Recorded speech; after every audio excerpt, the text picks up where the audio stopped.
মৰিয়নি নকছৰি দেবেৰাপাৰ গাঁৱত 19তম দিবানৈশ tennis ball prize money cricket প্ৰতিযোগিতা। এই খেলখন দেবেৰাপাৰ গাঁৱৰ যুৱকসকলৰ উদ্যোগত আৰু নকছৰিবাসী ৰাইজৰ সহযোগত অনুষ্ঠিত কৰা হৈছে। এই বছৰ জুবিন গাৰ্গ সোঁৱৰণি নাম দিয়া হৈছে খেলখনৰ। খেলপথাৰখন আটকধুনীয়াকৈ সজাই তোলা হৈছে। উপযুক্ত খেলপথাৰ নাই যদিও আনৰ খেতিপথাৰতে এই যুৱকসকলে প্ৰতি বছৰে এইদৰে খেলখন অনুষ্ঠিত কৰি 19 বছৰত ভৰি দিলে। এই খেলখন 10 জানুৱাৰীৰ পৰা তিনিদিনীয়া কাৰ্যসূচীৰে অনুষ্ঠিত কৰা হৈছে। ইয়াত মুঠ প্ৰাইজ মানি 1,10,000 টকা দিয়া হ'ব বুলি জানিবলৈ দিয়ে খেল পৰিচালনা সমিতিয়ে আৰু যোগদান মাচুল 1,800 টকা লোৱাৰ সিদ্ধান্ত গ্ৰহণ কৰা হৈছে। এই খেলখন শনিবাৰে সন্ধিয়া শুভ উদ্বোধন কৰে মৰিয়নি সমষ্টিৰ কংগ্ৰেছ দলৰ আগন্তুক বিধানসভা নিৰ্বাচনৰ প্ৰাৰ্থিত্ব প্ৰত্যাশী ডক্টৰ যদুনাথ বুঢ়াগোহাঁই। ইমান দিনে এখন খেলপথাৰ নোহোৱাকৈয়ে আনৰ খেতিপথাৰত এনেদৰে ইমান এখন বৃহৎ খেল অনুষ্ঠিত কৰাৰ বাবে ধন্যবাদ জ্ঞাপন কৰে দেবেৰাপাৰ গাঁৱৰ যুৱকসকলক আৰু ধন্যবাদ জ্ঞাপন কৰে মাতৃগৰাকী অৱসৰপ্ৰাপ্ত অভিযন্তা মহম্মদ মফিজ হুছেইনক। চৰকাৰৰ লগত যোগাযোগ কৰি অতি সোনকালে এখন খেলপথাৰৰ ব্যৱস্থা কৰাত যুৱকসকলৰ লগত সহযোগ কৰিব বুলিও তেওঁ প্ৰতিশ্ৰুতি দিয়ে। এই ক্ৰিকেট প্ৰতিযোগিতাখনৰ যোগেদি সকলো জাতি জনগোষ্ঠীৰ মাজত ভাতৃত্ববোধ গঢ় লৈ উঠিব বুলিও জানিবলৈ দিছে পৰিচালনা সমিতিয়ে। আজি এই দেবেৰাপাৰা আৰু নকাছাৰী ৰাইজে যিটো জুবিনদাৰ সোঁৱৰণত দিবানৈশ prize money tennis ball cricket প্ৰতিযোগিতা আৰম্ভ কৰিছে। ইয়াত আহি ৰাইজ দেখি বৰ ভাল লাগিছে। বহুত সকল লোক ইয়াত আহিছে চাবৰ কাৰণে। আজি প্ৰথম দিন আৰু এইটো 3 দিন হ'ব, 10, 11, 12, 13 তাৰিখে এওঁলোকৰ ফাইনেল আছে। গতিকে মই ভাবো এনেধৰণৰ যিটো ক্ৰিকেট খেলা এইখিনি আমাৰ যুৱ সমাজৰ কাৰণে বহুতেই প্ৰয়োজন। আমাৰ বিভিন্ন জেগাত এনেকুৱা অনুষ্ঠান হৈছে আজিকালি ক্ৰিকেট খেলিছে। গতিকে এনেকুৱা এটা ক্ৰিকেটটো হৈছে আমি কওঁ যে এখন আমাৰ সুধাকণ্ঠই কৈছিলে যে এই পৃথিৱী এক ক্ৰীড়াংগন, ক্ৰীড়া হ'ল শান্তিৰ প্ৰাংগন।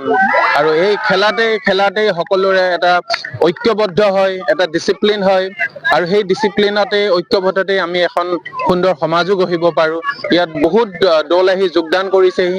গতিকে মই কওঁ সকলো ৰাইজ আহক, এই খেলা উপভোগ কৰক আৰু এনেধৰণৰ খেলা ধূলাই আমাৰ উঠি অহা নৱপ্ৰজন্মক তেওঁলোকৰ সুন্দৰ এটা আদৰ্শ দেখায় যে আমাৰ জ্যেষ্ঠসকলে এনেকে ধৰণে আয়োজন কৰিছে আৰু আমিও আয়োজন কৰিছো।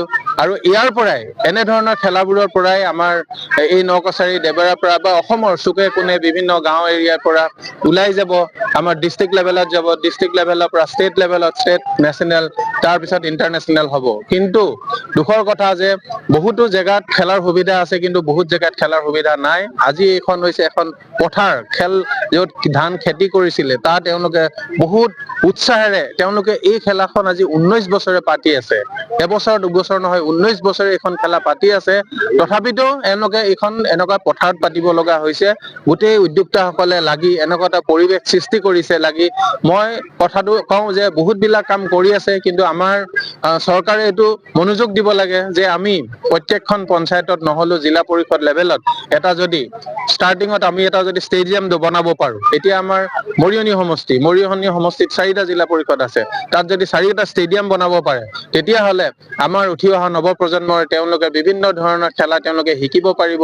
পঢ়া শুনাৰ লগতে খেলাটো আগুৱাই যাব। আমি জানো যে আমি বিভিন্ন ক্ষেত্ৰত আমাৰ ক্ৰিকেটতেই হওক বা বৰ্তমান ফুটবলতো ওলাই আহিছে যে আমাৰ ভাৰতবৰ্ষৰ কেনেকুৱা পাৰদৰ্শিতা, কেনেকুৱা ইণ্টাৰনেশ্যনেল লেভেলত নাম আছে। গতিকে এনেকুৱা আমাৰ ক'ৰ পৰা ওলাব যদিহে আমাৰ এটা পৰিৱেশ নাপায়, আমাৰ ফিল্ড এখন নাপায় খেলিবৰ কাৰণে, চুইমিঙতেই হওক। গতিকে আমি যিখিনি উঠি অহা আমাৰ দায়িত্বশীল ব্যক্তি আছে বা সমাজত বা চৰকাৰৰ লগত তেওঁলোকে বিশিষ্টভাৱে জড়িত হৈ আছে, তেওঁলোকে চাব লাগে যে গোটেই অসম আমাৰ উঠি অহা নৱপ্ৰজন্মই খেলাৰ সুবিধা পায়। যাতে এখন ফিল্ড তেওঁলোকে গোটেই ইনডোৰ ষ্টেডিয়াম চব ফিল্ড নহলেও এটলিষ্ট এখন খেলিব পৰাকে ক্ৰিকেট খেলে হওক, ফুটবল খেলে হওক, ষ্টাৰ্ট উইথ মানে আৰম্ভণি এইটোৱে কৰকচোন। তেতিয়াই মই ভাবিছো যে আমাৰ যুৱ সমাজক, আমাৰ নৱপ্ৰজন্মক এটা তেওঁলোকৰ যিটো শক্তি আছে, তেওঁৰ নিজা এনাৰ্জি আছে, সেই এনাৰ্জি পঢ়া শুনাৰ বাহিৰেও ভাল কামত আহিব। তেওঁলোক বহুত শক্তি। গতিকে তেওঁলোকে এনেকুৱা সুবিধা নাপালে কি হ'ব? একো জেগা নাই, মোবাইলতে সোমাই থাকে, মোবাইলতে গৈ মানুহ স্বাস্থ্য বেয়া হৈ যায়, শকত হৈ যায়, বিভিন্ন বেমাৰ আমাৰ কম বয়সতে আৰম্ভ হৈ যায়। গতিকে খেলা ধূলা কৰিলে আমাৰ স্বাস্থ্য ভাল থাকে, সুস্বাস্থ্য হ'লে সুস্থ মন হয়, আৰু বিভিন্ন সমাজৰ কামত আমি সুস্থ স্বাস্থ্যতে এটা সুস্থ মন থাকে বা সুস্থ কথা চিন্তা কৰিব পাৰে। গতিকে খেলা ধূলা পঢ়া শুনাৰ লগতে আমি উঠি আহিব লাগে, ডাঙৰ দীঘল কৰিব লাগে আমাৰ ল'ৰা ছোৱালীক। তেতিয়াহে ভাবিছো আমি যে এখন সুন্দৰ সমাজ কৰিব পাৰি। এতিয়া কোনোবাই যদি চুইমিং কৰাব বিচাৰে, এইটো এৰিয়াত চুইমিঙৰ ব্যৱস্থা নাই, ফিল্ডৰ ব্যৱস্থাও নাই। গতিকে চৰকাৰে বিভিন্ন ক্ষেত্ৰত চাব লাগে যে এটা পইচা আহিলে, এটা থাকিলে যে কি সৎ পথে আমি ব্যৱহাৰ কৰিব পাৰো। জুবিন গাৰ্গ ডাঙৰীয়াৰ সোঁৱৰণিত আমি এখনি দেৱানক্ষ ক্ৰিকেট টেনিছ বল প্ৰতিযোগিতা আমি আয়োজন কৰিছোঁ 3 দিনীয়া কাৰ্যসূচীৰে, আৰু সমূহ নকছাৰীবাসী ৰাইজৰ সহযোগত আৰু দেবৰাপাৰ গাঁৱৰ সমূহ যুৱকৰ উদ্যোগত আমি এই খেলখন অনুষ্ঠিত কৰিছোঁ। আৰু এই খেলখন অনুষ্ঠিত কৰোঁতে আমি ৰাইজৰ দান বৰঙণিৰে খেলখন আমি অনুষ্ঠিত কৰিছোঁ। আৰু এই খেলখন আমাৰ দশকৰো অধিক হ'ল। এই বছৰে আমি এই খেলখন 19 বছৰত আমাৰ ভৰি দিলেহি।